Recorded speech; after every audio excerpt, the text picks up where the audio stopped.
Masih bersama kami di Indonesia Bicara pemirsa. Kalau tadi kita sudah bertanya dan bincang dengan partai lain di luar Demokrat, saat ini kita sudah terhubung dengan narasumber kita dari Partai Demokrat yaitu Bang Herzaki Mahendra Putra, Kepala Badan Komunikasi Strategis Partai Demokrat. Selamat malam. Apa kabar, Bang Herzaki? Halo. Ya, malam. Baik. Bang Herzaki, mengenai problematika yang mana ada isu kudeta dari yang terucap dari Bang Ahaye, seperti apa sebenarnya cerita sebenarnya? Ya, ini pertama yang mesti kita sama-sama ketahui ya, sudah jelas juga kemarin. Narasi yang sangat jelas adalah ada sekelompok orang yang membawa Demokrat kemudian kepada penguasa. Ini satu hal yang sangat clear. Ya, kemudian juga ada pejabat dekat ya dengan istana, dengan presiden ya, yang terlibat di dalamnya. Kemudian ada menyebutkan juga bahwa ini sudah didukung oleh beberapa menteri dan pejabat tinggi negara. Informasi ini, maaf saya potong, informasi ini dari mana dapatnya Bang Herzaki? Kami dapatnya dari beberapa ya, ada ketua-ketua DPC dan ketua-ketua DPD maupun anggota dewan kami maupun pengurus kami yang sudah diajak bertemu ya oleh sekelompok orang tadi, yang kemudian orang itu kita bertemu dengan yang tadi orang lingkar dalam Pak Presiden Jokowi gitu loh. Yang namanya kita sudah ketahui bersama gitu. Oke, dan tujuannya? Pada saat diskusi itu, jadi begini Mbak, ya, kalau saya bisa ceritakan. Boleh. Jadi salah satunya adalah bahwa mereka ini, para kader kami, pemilik hak suara, ya di salah satu daerah misalnya, itu diajak untuk datang ke Jakarta oleh salah satu pengurus kami, kemudian katanya untuk diberikan bantuan bencana. Ya, bantuan bencana, ada juga yang dijanjikan untuk bantuan terkait dengan COVID gitu loh. Nah, datanglah kemudian ini beberapa pemilik suara ini, contohnya yang sudah ada di salah satu di BAP, ya kan? Pada saat datang ini, tiketnya dibayarkan, kemudian dijemput, kemudian mereka dibawa ke satu tempat, ya kan, diinapkan di hotel. Nah, kemudian ada pertemuan di hotel. Nah, pertemuan di hotel dulu di situ, mendadak yang mengagetkannya bukan hanya yang menelpon mereka nih yang mereka temukan, tetapi ada mantan kader yang pernah merusak Demokrat karena kasus korupsinya 9 tahun yang lalu ada di lokasi yang sama gitu loh. Dan kemudian di situ berbicara mengenai KLB dan rencana kalau KLB ada calon ketua umum yang baru ya, yang bisa dijadikan sebagai calon presiden 2024 gitu. Nah, kemudian setelah itu mereka dibawa masih di hotel yang sama bertemu dengan tadi yang disebut-sebut sebagai calon presiden 2024 yang akan menjadi ketua umum baru dari Partai Demokrat juga gitu.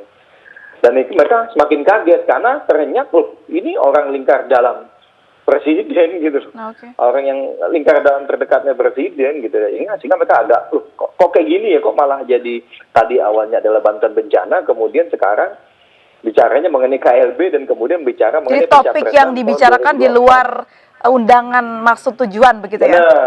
Benar sekali. Ini juga mereka kaget, tapi karena ketakutan mereka ya di situ situasinya ya mereka ya udah ikut aja. Dijelaskan dan ternyata ya saya siap ya untuk membantu saya juga cinta Demokrat katanya ya kan. Ada situasi kayak gitu di situ gitu loh yang ditimbulkan dan mereka merasa loh kok seperti ini, dan kemudian di situ juga pembicaraan di situ dengan pelaku-pelaku gerakan ini disampaikan tadi narasinya bahwa sudah didukung ini gitu loh. Baik. Ya, sebenarnya isi dari pembicaraan tersebut ingin bergabung atau memang benar-benar mengkudeta? Bahasanya kan bisa banyak arti begitu, Bang Herzaki. Oke. KLB Mbak, mengadakan kongres luar biasa. Ya, jadi mereka kemudian setelah itu diminta untuk berkomitmen mendukung kongres luar biasa dengan insentif, ya, ada pendanaan maupun juga dijanjikan jabatan tertentu. Nah, kita nggak tahu secara detailnya apa jabatannya, ya, tapi yang pasti ada insentifnya gitu loh, yang akan diberikan kepada mereka. Dan lagi-lagi pada mereka bilang, ini kan butuh jumlah suara. Mereka menyatakan sangat percaya diri akan bisa mencapai jumlah suara yang dibutuhkan untuk bisa mengadakan KLB, Kak. Karena sudah didukung oleh beberapa menteri dan pejabat tinggi. Gitu. Bahkan sudah direstui. Ini yang kemudian menjadi masalah besar, Mbak. Karena lagi-lagi ini adalah intervensi nih terhadap partai politik ini. Tapi kalau tujuannya adalah KLB dan nanti akan di voting secara adil dan terbuka begitu, bukannya itu jalan yang sah-sah saja, Bang Herzaki? Ya, sekarang ini ada coming from nowhere gitu loh Mbak ya, bukan kader, bukan apa-apa, datang bahkan kalaupun kader pun menuntut KLB, alasannya apa gitu. Oke. Kan ada kondisi-kondisi yang harus dipenuhi gitu, bukan hanya sekedar melakukan KLB aja. Berarti kalau gitu kita menyarankan dong, kalau ini kita memberikan contoh, kekuasaan memberikan contoh bahwa ya siapa saja bisa melakukan KLB, jadi baru 5 tahun, jadi boleh dong kalau gitu dalam cara yang sah, ya setiap saat kita berusaha mengimpeach presiden, kan nggak lucu gitu caranya Mbak. Selama sah kok itu, tapi kan itu kan bukan kehidupan yang baik gitu lah bagi organisasi dan juga bagi demokrasi kita gitu. Baik. Kalau kami melihat ini yang mengerikannya Mbak, karena apa?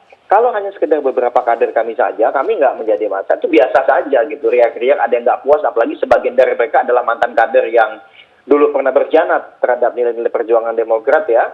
Kemudian yang kedua, kemudian ada beberapa kader yang juga memang tidak terbukti militansinya sekarang gitu, yang bukan siapa-siapa. Tapi yang menjadi masalah, ini dilakukan secara sistematis dan teratur mendekati para pemilik suara dengan iming-iming pendanaan gitu loh, ya kan? Ya, dan ini dilakukan oleh pejabat penting dalam pemerintahan, lingkar dalam istana, dan mencatut atau menyebutkan sudah didukung oleh beberapa menteri dan juga sudah didukung oleh presiden. Ini yang menjadi masalah besar, Pak, intervensi ini. Baik, Gitu. kita komentarin bagaimana Pak Muldoko sudah memberikan tanggapannya, begitu. Jangan campurkan presiden dalam masalah ini. Ya, respon Demokrat seperti apa? Ya, kalau kami bukan mencampurkan, tapi ini lingkar dalam istana, ada atasan langsung dari orang yang ditemui oleh para kader kami. Ya, sehingga bagi kami sangat tepat ya kemudian bersurat kepada presiden gitu loh. Ya kan? Kenapa? Karena kami ingin menginformasikan bahwa ada situasi seperti ini dan apakah Bapak Presiden mengetahui situasi seperti ini gitu. Sehingga kan sangat jelas dan tegas pesan kami, kalau emang tidak mengetahui ya tolong ditindak dong gitu.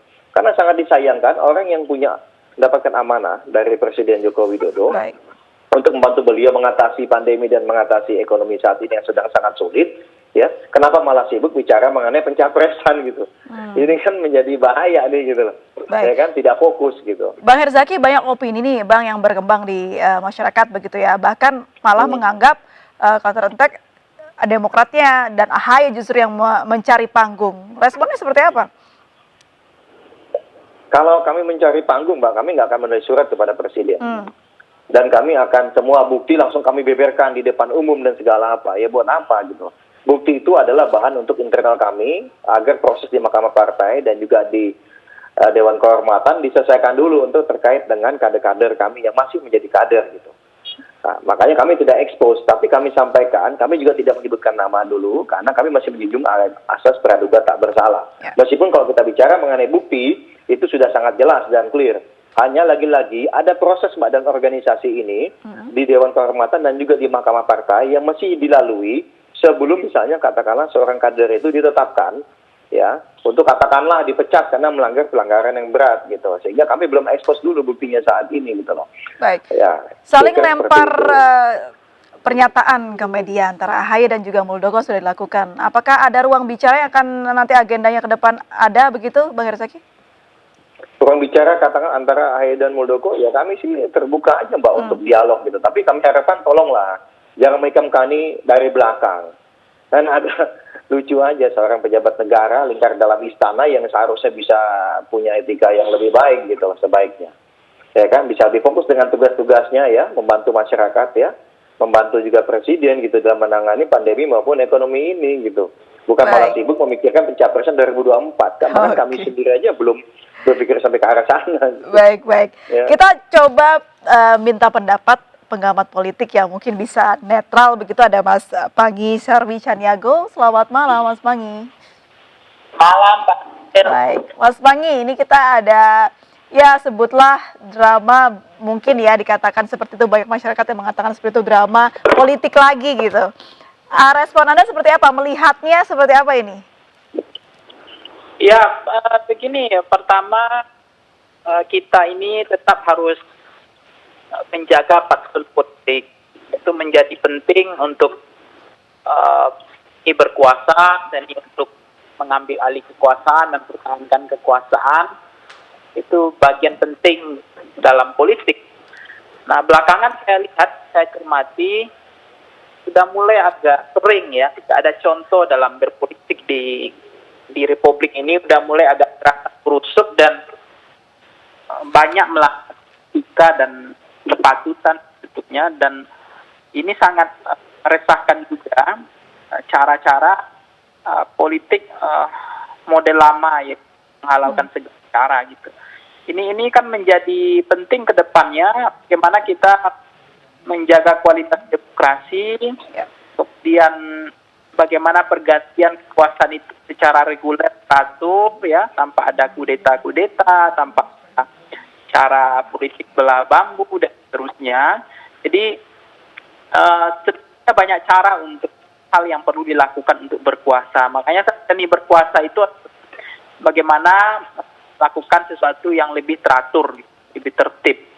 Dan ini yang belakangan agak mulai bermasalah dalam sistem politik Indonesia, yang betul-betul banyak yang tidak menjunjung fatsun politik. Gitu. Nah, itu yang pertama. Yang kedua adalah kalau kita melihat secara jernih ya masalah yang terjadi pada Partai Demokrat, sebetulnya ada dua pandangan mazhab perspektif. Ada perspektif yang mengatakan bahwa hanya untuk mempertegas oposisi antara istana dan Partai Demokrat, ya seperti terlihat terjadi perang terbuka.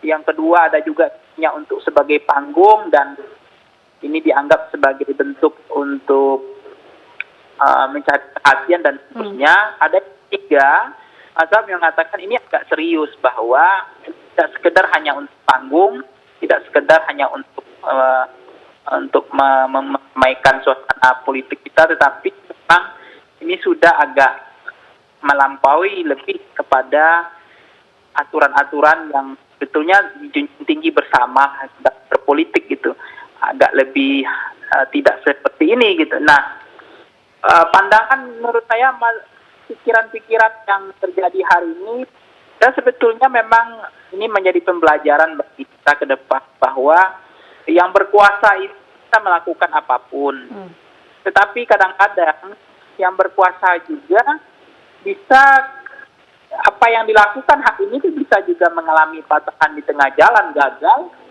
Dan Partai Demokrat sepertinya sudah memberikan contoh itu, pembelajaran bagi yang sedang berkuasa, yang suka-suka hati gitu untuk mengambil alih partai yang sepertinya tidak demokratis juga. Dan memang kalau kita pelajari, memang mana sih partai demokratis di Indonesia hari ini, nggak ada sebetulnya. Bang Panggi, aktor ini kan orang-orang di lingkaran Jokowi begitu.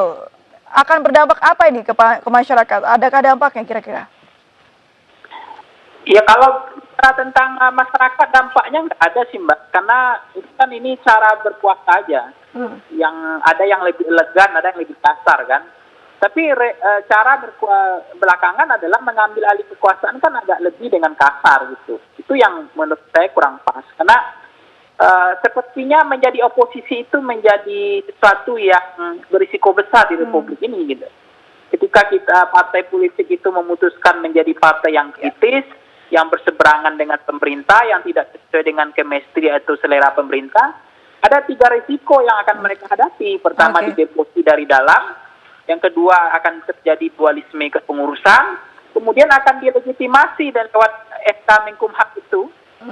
Itu hal itu hampir politik belah bambu ini hampir menyasar semua partai politik yang oposisi.